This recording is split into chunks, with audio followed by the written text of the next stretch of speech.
Dalam sejarah awal Islam, ada satu sosok yang jadi pilar kekuatan. Seorang wanita yang kisahnya sampai sekarang terus jadi inspirasi. Nah, hari ini kita bakal kupas tuntas pelajaran berharga dari Khadijah, seorang istri teladan yang luar biasa.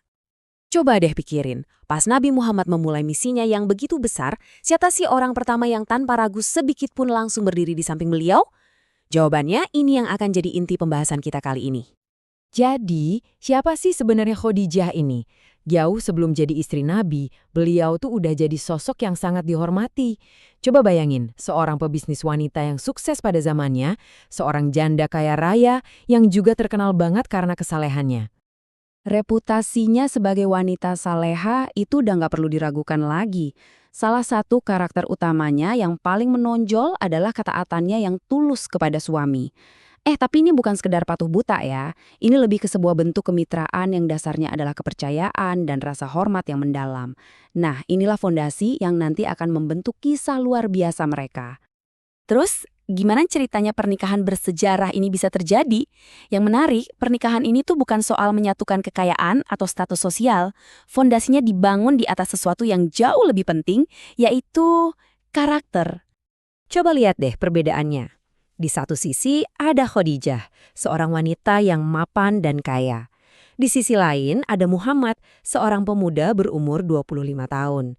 Jadi apa dong yang bikin Khadijah tertarik? Bukan statusnya, tapi reputasi Muhammad sebagai sosok yang luar biasa baik hati dan jujur. Oke, sekarang kita masuk ke momen yang mengubah segalanya.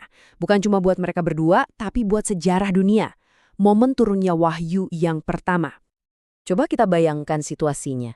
Di tengah kesendirian, Nabi Muhammad menerima perintah ilahi yang pertama. Sebuah kata yang begitu kuat dan fundamental. Iqra, yang artinya, bacalah. Inilah awal dari segalanya. Reaksi pertama beliau itu manusiawi banget, penuh kebingungan. Beliau bertanya, apa yang harus saya baca? Ini menunjukkan, bahkan dalam pengalaman spiritual yang luar biasa ini, ada proses pemahaman yang mendalam. Pengalaman spiritual ini saking dahsyatnya sampai meninggalkan dampak fisik yang luar biasa. Beliau pulang ke rumah dalam keadaan menggigil hebat. Ini bukan rasa takut biasa ya, tapi sebuah guncangan yang terasa sampai ke tulang. Nah, disinilah peran Khadijah jadi sangat penting. Apa coba reaksinya melihat suaminya dalam kondisi terguncang seperti itu? Beliau nggak panik. Langkah pertamanya langsung menenangkan secara fisik, menyelimuti suaminya. Langkah kedua, yang lebih penting lagi, beliau langsung memberikan dukungan emosional dan motivasi. Oke, dari cerita tadi, yuk kita geser sedikit untuk ngambil pelajarannya. Karakter Khadijah dalam peristiwa ini dan sepanjang hidupnya, itu ngasih kita gambaran tentang sifat-sifat teladan seorang istri. Nah, ini dia pilar-pilar kekuatan Khadijah. Dia bukan cuma pendukung, tapi pendukung pertama. Itu butuh keyakinan yang luar biasa loh saat belum ada orang lain yang percaya. Ketaatannya itu wujud rasa hormat, sama sekali nggak terpengaruh oleh perbedaan usia atau status sosialnya yang lebih tinggi. Dan yang paling hebat, beliau menghadapi semua tantangan tanpa mengeluh. Itu bukan kelemahan, tapi kekuatan dan ketahanan mental yang luar biasa. Dari kisah ini ada sebuah pesan yang kuat banget yang bisa kita ambil. Semacam panggilan untuk kita renungkan, khususnya buat para wanita dan ibu.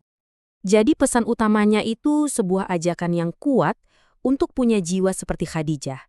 Jiwa yang taat sebagai bentuk penghormatan dan yang gak pernah berhenti jadi sumber motivasi dan dukungan buat pasangannya. Di sini ada perbandingan yang tajam banget. Dorongannya adalah untuk memberikan dukungan yang tulus dan motivasi, bukan malah pasang raut wajah yang menakutkan. Ini adalah perbedaan besar antara membangun semangat dan justru meruntuhkannya. Jadi, ini pertanyaan buat kita semua nih. Di tengah dunia modern yang serba kompleks kayak sekarang, gimana caranya kita bisa membawa esensi dari dukungan, rasa hormat, dan motivasi tanpa syarat ala Khadijah ke dalam hubungan kita? Gimana caranya kita bisa jadi Khadijah buat pasangan kita? Coba direnungkan. Terima kasih sudah menyimak.